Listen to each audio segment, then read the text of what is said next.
Hello, YouTubers, friends, compatriots. Boomers, yourselves, dead serfs, peasants, vassals, mayors, governors. I'm a useful idiot, and today we're going to talk about corporate welfare. Be quiet, because corporations, they don't want to talk about corporate welfare for all the subsidies that they get from states and cities, with promises of keeping jobs there. And these amount to huge amounts of money. But of course, they don't want you to know that they're being subsidized constantly. And just another part of the corporate welfare system in our country.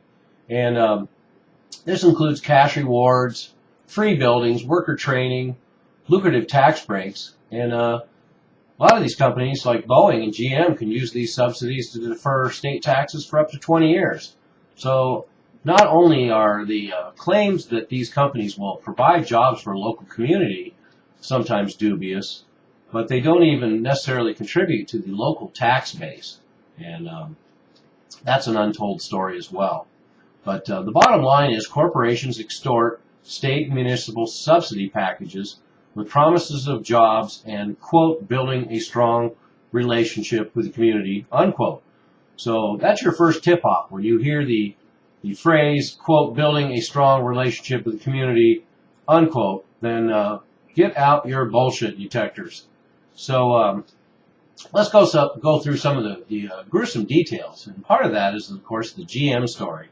Because still to this day, General Motors is the top recipient of state and city subsidies, $1.7 billion just in the last 5 years. And in fact, Michigan gave General Motors $779 million in credits in 2009 alone. And that was right after General Motors closed 7 plants in Michigan and got a $50 billion federal bailout. So that's how these things work. And Moraine, Ohio proposed a $36 million tax break for General Motors. And Janesville, Wisconsin proposed $153 million to keep their GM plant there in their city. And even with those kind of subsidies and offers, General Motors bailed on those 2 particular towns.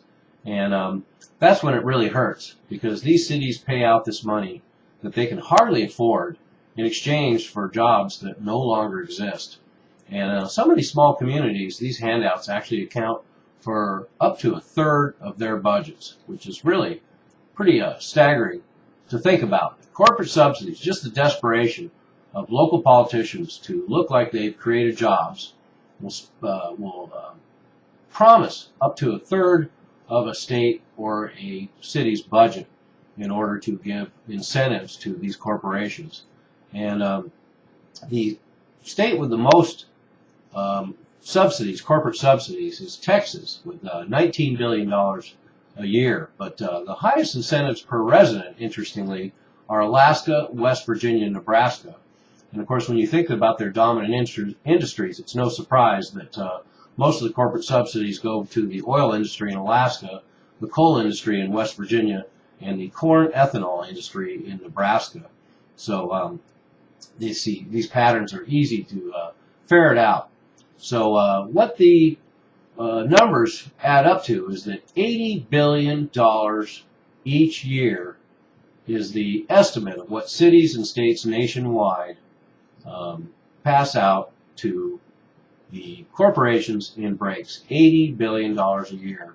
And they think that estimate might be pretty low, because with thousands of cities and officials involved, it's really hard to estimate the value of all the rewards. So let's just say there's $100 billion a year in corporate subsidies from states and cities. And do you think the $100 billion a year investment that these states and cities pass out, do you really think they're getting their worth from empty promises from corporations that the jobs will remain there? Because one thing, of course, is we've seen that these jobs leave all the time anyway. So these cities are coughing up these subsidies, and then these corporations leave anyway. So that's not a good investment. And then there's no way to correlate the exact number of jobs that may or may not have been there with or without the subsidies. So there's no direct correlation between the number of jobs and the subsidies. And then the fact that the corporations basically get enough tax breaks that they're not helping the state and city budgets with tax revenue. So kind of not a very good win-win situation for states and cities, it almost looks like. And of course the corporations getting these subsidies are some of the wealthiest and most profitable sectors in the country. Oil companies, coal companies, technology companies, entertainment companies, banks, and chain stores. They are the ones who benefit from all these corporate subsidies. But of course they don't want to talk about it. And this study also, and I'm going to quote exactly direct from the article, says that, quote, a portrait arises of mayors and governors who are desperate for jobs, outmatched by multinational corporations and their high-powered lawyers, and short on tools to verify what companies tell them, unquote. And I think that puts it in a nutshell. Just like banks like Goldman Sachs can go over and help a country like Greece cook their books in order to get into the Eurozone illegally, it's no surprise that they will muscle in on these small towns and in these states and basically outclass them and get them into arrangements that don't make sense. And certainly municipalities, states, and cities across the country are paying the price for this sort of recklessness and incompetence now. So, and the corporations are more than happy to exploit this fear of outsourcing by pitting cities and states against each other. A good example that we've seen here in Washington State is Boeing, of course, has been a long-time employer.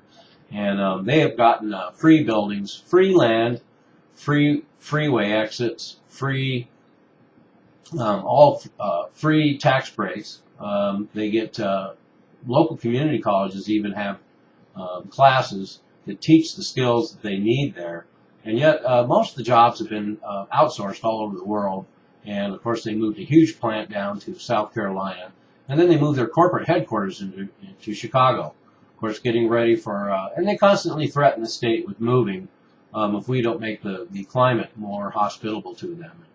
Washington State has been over backwards for the better part of 100 years, and that tradition means nothing to a corporation like Boeing. They'll pick up and leave at a moment's notice. And in fact, speaking of South Carolina, they recently took on $218 million in extra debt to assist Boeing in setting up and expanding there in South Carolina. And, of course, 10 years of tax breaks, no taxes. And so there you have it. So this is a really shameless corporate subsidy, corporate welfare system, and nobody's talking about it, and they should, because it amounts to at least $80 billion a year, and it's probably closer to $200 billion a year of handouts from states and cities to these corporations. And, of course, they don't want to talk about that. And who can blame them? Because it kind of makes it look bad, doesn't it? I'm a useful idiot. Don't you be one too.